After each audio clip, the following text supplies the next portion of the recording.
Hi friends! Welcome to Mahika truths. ఏ ఆహారం తీసుకోవడం వల్ల మనిషి ఆయుష్ తగ్గుతుంది? యముడు చెప్పిన కథ ఏంటో తెలుసుకుందాం. ఒకప్పుడు నారద మహర్షి భూలోకంలో పర్యటన చేసి యమలోకానికి చేరుకున్నాడు. అక్కడ కొంతమంది స్వర్గానికి, మరికొంతమంది నరకానికి వెళ్తూ అందులో చాలామంది యువకులు కనిపించడం గమనిస్తాడు. ఇంత చిన్న వయసులో ఎలా చనిపోతారు? కలియుగంలో ప్రతి మనిషికి 100 సంవత్సరాల వయసు నిర్ణయించబడింది కదా! కానీ ఇక్కడ చూస్తే 15-30 సంవత్సరాల వారు వయసులోనే మరణిస్తున్నారు అనే ప్రశ్న నారదుని మనసులో మెదిలింది. అప్పుడు నారదుడు నేరుగా యమధర్మరాజు దగ్గరికి వెళ్ళి, ఓ యమరాజా, ఒక వ్యక్తి ఎప్పుడు చనిపోతాడో అతడి మరణానికి కారణమేమిటో మీకు తెలుసు. కాబట్టి వేటిని తినడం వల్ల మనిషి యొక్క ఆయుష్ తగ్గుతుందో, వేటిని తినడం వల్ల ఆయుష్ పెరుగుతుందో, ఆహారం తినేటప్పుడు ఏ నియమాలు పాటించాలి అనే ప్రశ్నలకు సమాధానం ఇవ్వండి అని యమధర్మరాజును ప్రశ్నిస్తాడు. అప్పుడు యమధర్మరాజు నారదునితో, మీరు మానవజాతి శ్రేయస్సును కోరి మంచి ప్రశ్నను అడిగారు అని చెప్తాడు. నేను మీ ప్రశ్నకు సమాధానం ఒక కథ ద్వారా చెప్తాను. ఈ కథ త్రేతాయుగంలో అగస్త్య మహర్షి శ్రీరామునికి వివరించాడు. కావున ఎంతో ప్రాముఖ్యం ఉన్న ఈ కథను శ్రద్ధగా విను, చివరి వరకు వినండి అని చెప్పి కథ స్టార్ట్ చేస్తాడు. మనిషి తినే ఆహారాన్ని బట్టి కూడా అతని విధి, అతని తదుపరి జన్మ ఆధారపడి ఉంటుందని, అది మీకు ఈ కథలో తెలుస్తుందని చెప్తాడు. ఈ కథను ఎవరు వింటారో వారు అన్ని పాపాల నుండి విముక్తులవుతారు అని యమధర్మరాజు కథను ప్రారంభిస్తాడు. త్రేతాయుగంలో దాదాపు 100 యోజనాల పొడవు గల ఒక అడవి ఉంది. ఆ అడవి మొక్కలతో దట్టంగా ఉంది. అగస్త్య మహర్షి ఈ అడవి సమీపంలోనికి చేరుకుంటాడు. ఆ అడవిలో ఎటువంటి పక్షులు గాని, జంతువులు గాని నివసించుటలేదు. మానవులు ఆ అడవికి చాలా దూరంగా ఉంటున్నారు. అడవికి దగ్గరలో ఒక సరస్సు ఉంది. దానికి సమీపంలో ఒక ఆశ్రమం కూడా ఉంది. కానీ ఆశ్రమంలో సాధువులు ఎవరు కనిపించడం లేదు. ఆ ఆశ్రమాన్ని చూసి అగస్త్య మహర్షి రాత్రికి ఇక్కడ విశ్రాంతి తీసుకోవచ్చు అని అనుకుంటాడు. రాత్రి ఆశ్రమంలో ఉండి తెల్లవారుజామున నిద్రలేచి సరస్సు దగ్గరికి వెళ్ళినప్పుడు సమీపంలో ఒక మృతదేహం కనిపిస్తుంది. ఈ అడవికి ఎవరు వచ్చి వెళ్ళడం లేదు. ఏ జంతువులు గాని, పక్షులు గాని లేవు.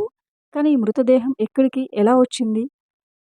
ఈయన ఎలా చనిపోయాడు? పైగా ఈ మృతదేహం చాలా ఆరోగ్యంగా, బలంగా ఉంది అని ఆలోచిస్తూ ఉంటాడు. అప్పుడు అకస్మాత్తుగా ఆకాశం, స్వర్గం నుంచి వస్తున్న ఒక దివ్యమైన వాహనాన్ని చూస్తాడు.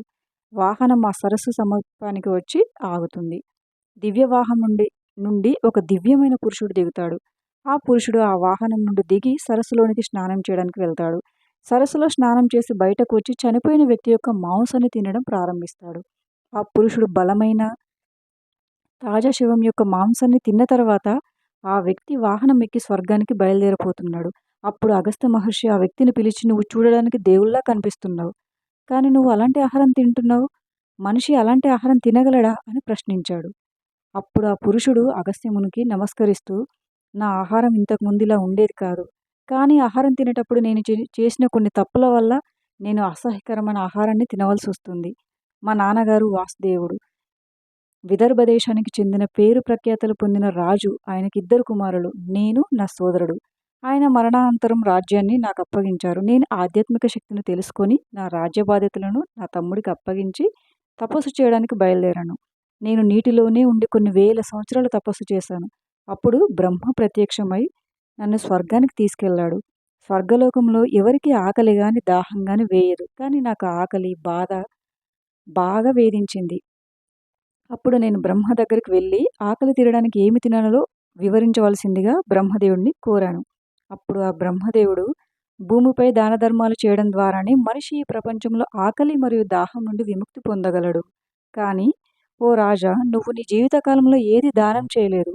తలుపు దగ్గరకు వచ్చిన బిచ్చగాడిని వెనక్కి పంపించేశావు.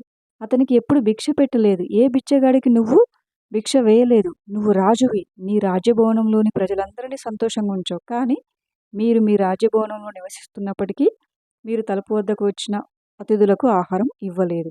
అలాగే మీరు స్నానం చేయకుండా ఆహారం తినేవారు. ఇది పవిత్ర గ్రంథాల ప్రకారం నేరంగా పరిగణించబడుతుంది. అలాగే భోజనం ప్రారంభించే ముందు మీరు ఎప్పుడు కూడా దేవుడికి కృతజ్ఞతలు చెప్పలేదు. ఎందుకంటే మీకు ఆహారం లభిస్తే అది ఎవరి వల్ల జరుగుతుందో మీరు అతని కోసం ప్రార్థించాలి. మరియు మీరు తిన్న రుచికరమైన ఆహారాన్ని ఇతరులకు ఇవ్వకుండా అలాగే స్వీకరించేవారు. అందుకే మీరు బ్రహ్మలోకంలో ఉంటూ కూడా ఆకలి దాహంతో బాధపడాల్సి వస్తుంది. అప్పుడు మీరు జీవించి ఉన్నప్పుడు ఒంటరిగా అనేక రకాల ఆహారాన్ని తిన్నారు. మీరు ఒంటరిగా అనేక రకాల వంటకాలు తిన్నారు. మీరు దానిని ఇతరులకు ఇవ్వలేదు. దాని కారణంగా మీ శరీరం బలంగా మారింది. కానీ మీ ధర్మం బలహీనపడింది. మరియు నీవు చేసిన తపస్సు వల్ల నీకు బ్రహ్మలోకంలో స్థానం లభించింది. కానీ నీ ఆకలి తీరలేదు. ఓ రాజా! నీ ఆకలి తీర్చడానికి నా దగ్గర ఒక పరిష్కారం ఉంది.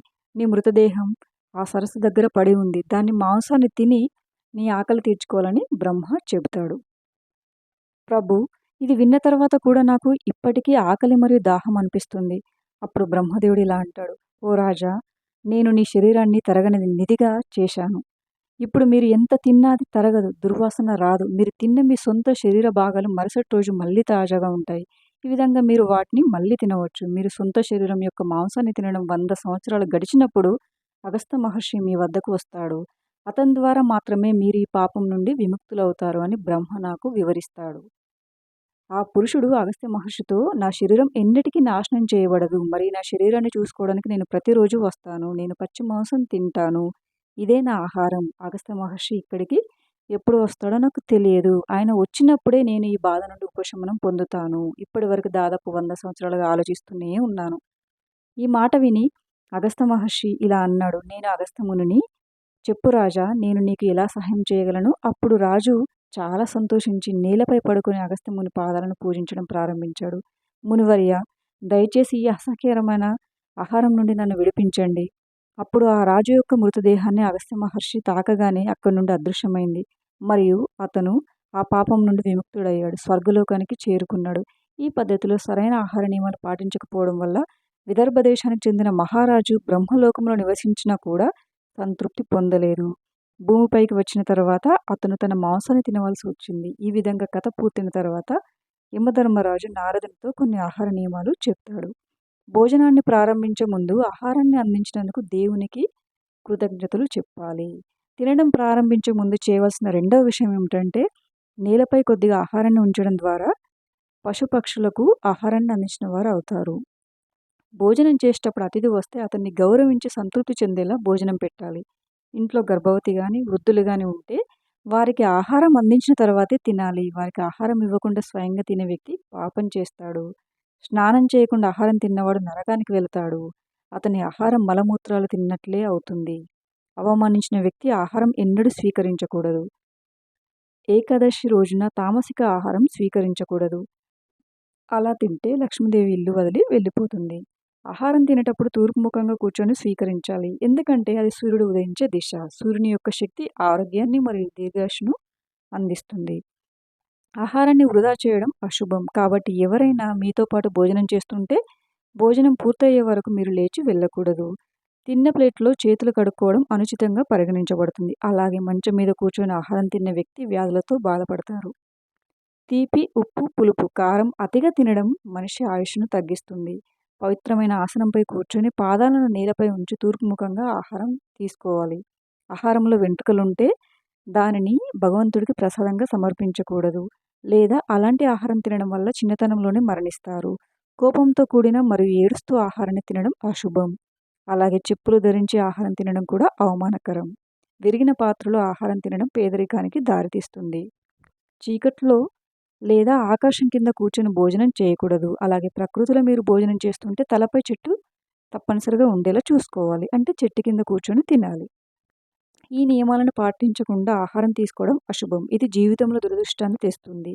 ఈ విధంగా యమధర్మరాజు నారదునికి మానవుడు పాటించవలసిన ఆహార నియమాలను వివరించాడు. Thank you for watching friends. ఈ వీడియో కనుక మీకు నచ్చినట్లయితే వీడియోని లైక్ చేసి మరిన్ని వీడియోస్ కోసం మా ఛానల్ని సబ్స్క్రైబ్ చేసుకోండి.